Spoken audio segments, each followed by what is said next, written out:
ng bayan, maasahan anumang panahon. Magandang araw po sa ating lahat. Narito ng pinakuling update sa magiging lagay ng ating panahon sa mga oras na ito at sa mga susunod na araw. Sa kasalukuyan, patuloy nating minomonitor ang low pressure area na nagdadala ngayon ng maulap na kalangitan at kalat-kalat na pag-ulan sa bahagi ng Mindanao at ilang bahagi ng Visayas kasama na ang Palawan. Samantala, nakapaloob ang LPA na ito sa isang intertropical convergence zone na nakakaapekto pa rin sa ilang bahagi ng Palawan, Visayas at Mindanao. Huling namatan ang sentro ng LPA na ito sa vicinity ng Matalam, Cotabato at base sa mga pagtataya ay napakababa pa rin ang tsansa nitong lumakas bilang bagyo sa susunod na 24 oras. Sa mga susunod na araw ay inaasang kikilos ito ng pahilagang kanluran habang babaybayin nito ang mga katubigan sa southern part ng ating bansa. Posible nitong daanan ang mainland Palawan o sa southern portion ng Palawan at hindi rin inaalis ang posibilidad na lumakas ito bilang bagyo habang ito ay nasa West Philippine Sea. Kung sakaling nasa loob pa ito ng ating area of responsibility at naging bagyo, ay papangalanan itong bagyong Tino. Dahil sa LPA, asahan ang maulap na kalangitan na may mga kalat-kalat na pagulan at thunderstorms sa buong Visayas, buong Mindanao sa may Bicol region kasama na ang Palawan. Ang mga lugar na ito ay posible ring makaranas ng mga katamtaman hanggang sa kung minsan ay malalakas na pagulan na posibleng magdulot ng mga pagbaha at pagguho ng lupa. Kaya mag-ingat po sa mga kababayan natin dyan sa Visayas, Mindanao at Bicol region kasama ng Palawan sa banta ng mga pagbaha. Samantala, shearline naman ang weather system na nakakaapekto ngayon sa Batanes at Babuyan Islands.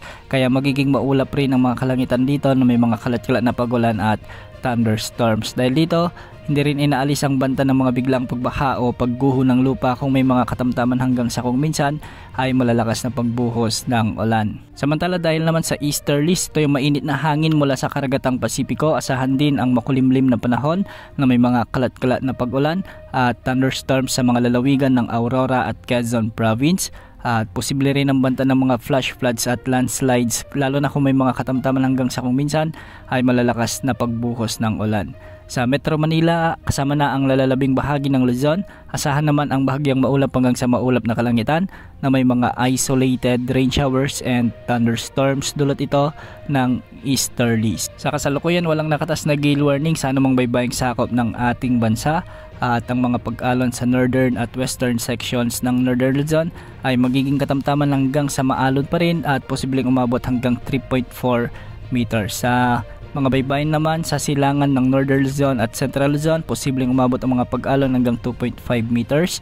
Sa nalalabing baybaying sakop ng Luzon, posible ang mga pag-alon hanggang 2.1 meters at sa nalalabing baybaying sakop ng bansa ay posibleng umabot ang mga pag-alon hanggang 2.1 meters. Para naman sa ating long range outlook, isang potensyal na samalang panahon din ang ating minomonitor sa unang araw ng Nobyembre at posible itong mabuo sa silangan ng Visayas. Ang potensyal na bagyong ito ay posibleng pumasok sa ating area of responsibility sa araw ng Martes bilang isang malakas na bagyo. Base sa pinapakita ng GFS wind model ay kikilos ito ng pakanluran at posibleng lumapit ito sa bahagi ng Eastern Visayas at Bicol region. Ngunit hindi naman ito nakikitang tatama sa mga rehiyong ito kundi ay kikilos ito ng pahilaga-hilagang kanluran sa mga susunod pang mga araw nito at tutumbukin nito ang Northern o Central Luzon. Inaasahang tatawirin nito ang mga lalawigan sa may Central Luzon, particular sa may Aurora, Nueva Ecija, sa may Pangasinan o Tarlac